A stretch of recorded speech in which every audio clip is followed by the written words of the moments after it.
Après la convocation du corps électoral, le 11 juillet 2025,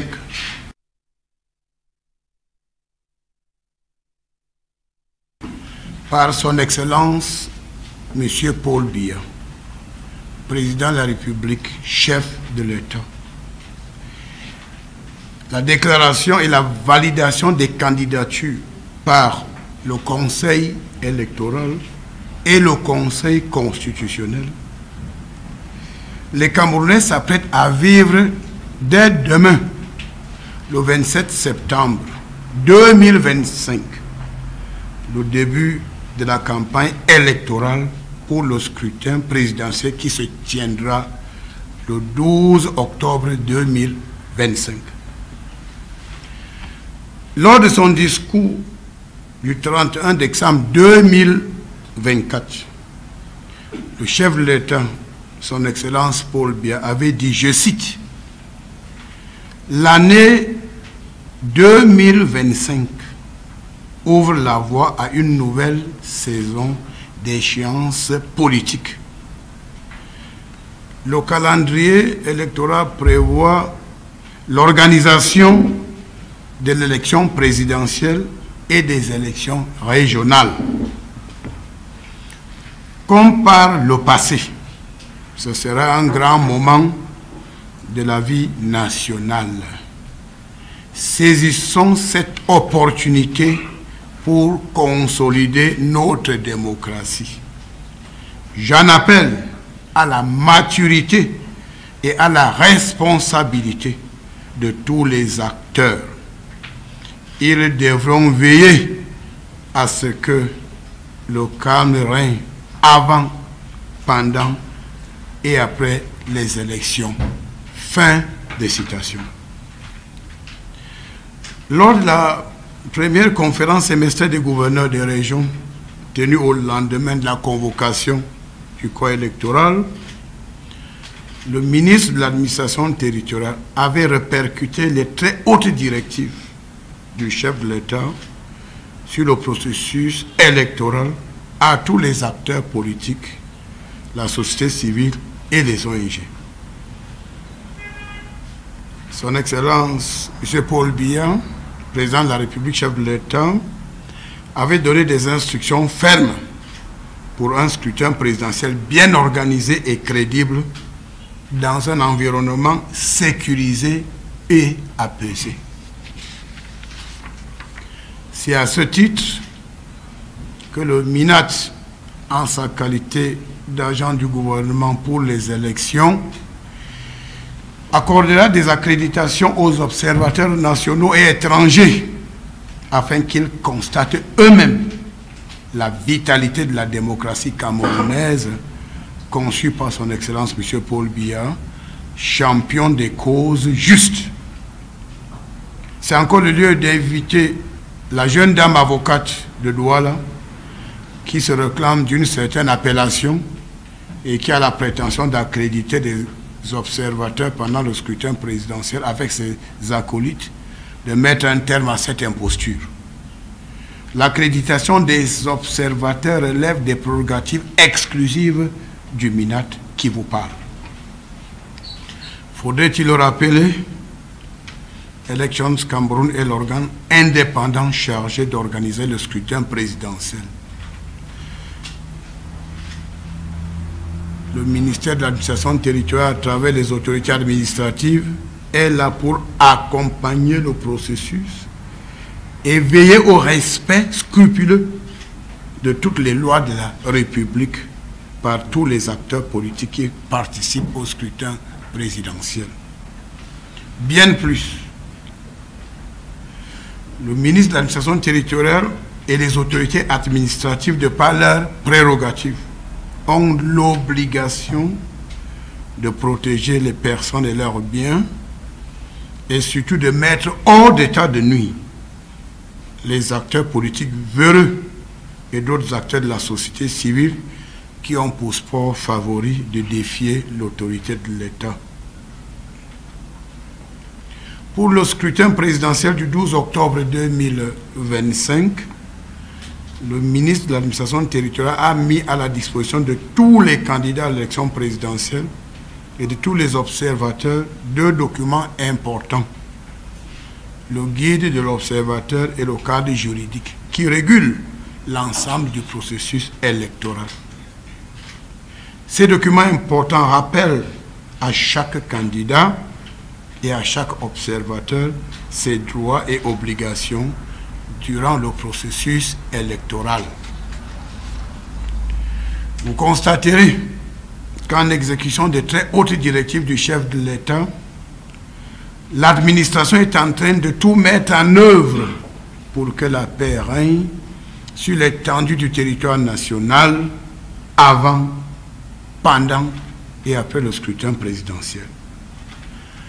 Malgré nos efforts visant à créer un environnement sécurisé pour un scrutin présidentiel bien organisé et apaisé, le MINAT constate avec regret et amertume que certains candidats à l'élection présidentielle qui n'ont aucune envergure politique et qui sont politiquement présents à peine dans 10 arrondissements sur 360 que compte le pays, sont en train de poser des actes graves qui ont pour but de perturber l'ordre public avant, pendant et après le scrutin présidentiel.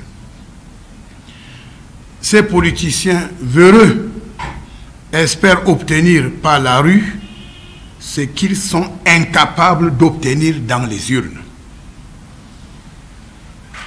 Le MINAT, au cours de ses investigations, vient de mettre main sur une plateforme conçue par certains politiciens véreux de l'opposition, dédiée exclusivement au recensement frauduleux des bulletins de vote au soir du 12 octobre 2025. Dans cette démarche conspirationniste, ces candidats véreux cherchent à manipuler l'opinion publique et à proclamer des résultats tronqués de l'élection présidentielle en leur faveur, au mépris des textes en vigueur qui définissent clairement les instances compétentes chargées du recensement et de la proclamation des résultats du scrutin présidentiel. Le fonctionnement de cette plateforme clandestine de recensement est simple. Un agent recruté qui se couche dans une chambre d'hôtel à Yaoundé peut communiquer les faux résultats des bureaux de vote imaginaires en faveur du ou des candidats pour lesquels il travaille. Vous constatez donc la gravité d'une telle manipulation. Faudrait-il le rappeler? Seul le Conseil constitutionnel est habilité à proclamer les résultats du scrutin présidentiel. Certains hommes politiques sans envergure, mais champions dans la manipulation des consciences, ont acheté des téléphones portables et recruté des jeunes naïfs et leur ont donné pour mission de propager des résultats tronqués dès 18 heures après la fermeture des bureaux de vote. Les forces de maintien de l'ordre ont interpellé certaines personnes avec plus de 300 téléphones portables et ces personnes sont tous passées aux aveux. Les enquêtes sont en cours. Il s'agit là des faits d'une extrême gravité que le MINAT condamne avec la dernière énergie. Le ministre de l'administration territoriale met en garde tous les auteurs politiques véreux derrière cette entreprise criminelle afin qu'ils abandonnent cette imposture qui n'honore pas le Cameroun et qui démontre plutôt qu'ils ne sont même pas dignes d'être candidats à une élection présidentielle. Le 31 décembre 2024, le chef de l'État avait invité tous les acteurs politiques à faire preuve de maturité durant le processus électoral. Malheureusement, certains adeptes des raccourcis faciles veulent utiliser des méthodes tordues pour atteindre des objectifs politiques égoïstes.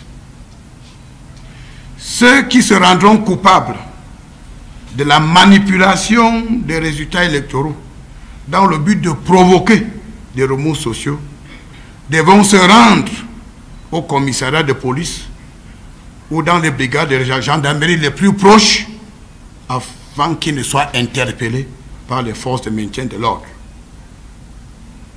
Nous procéderons à des interpellations car les contrevenants qui chercheront à perturber le processus électoral répondront de leurs actes criminels devant les instances judiciaires.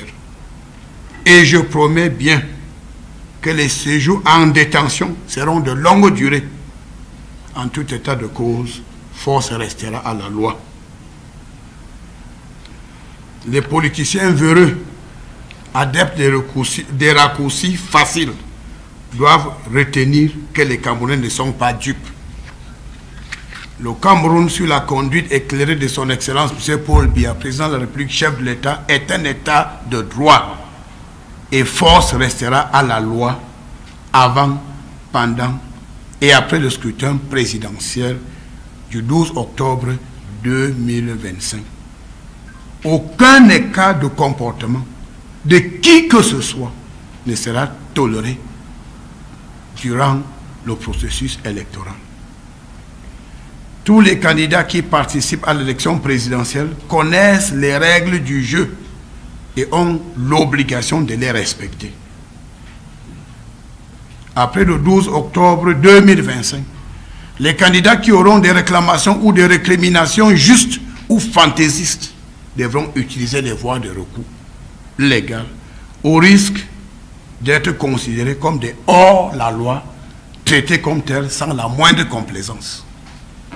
Les parents doivent éduquer leurs enfants afin qu'ils ne soient pas manipulés par des hommes politiques véreux et égoïstes qui, tout en se présentant comme candidats à l'élection présidentielle, ont plutôt des agendas cachés et conspirationnistes visant à porter atteinte au bon fonctionnement des institutions républicaines.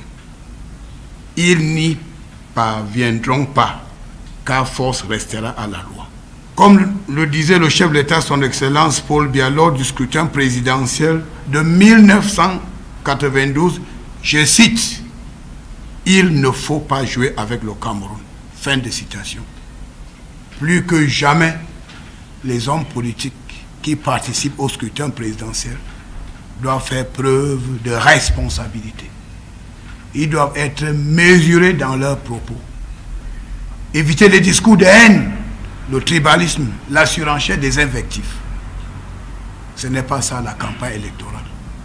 Je leur demande de profiter de l'espace de liberté créé au Cameroun par le président Paul Biya pour vendre les projets politiques afin que les Camerounais adhèrent à leurs opinions ou à leurs projets politiques. Je dis une fois de plus, le ciel ne tombera pas sur le Cameroun après le 12 octobre 2025. L'élection présidentielle se tiendra dans de bonnes conditions et ceux qui tenteront de perturber le processus n'ont qu'à bien se tenir. Parce que nous allons faire notre travail, nous allons maintenir l'ordre sans la moindre complaisance et les contrevenants auront beaucoup de regrets.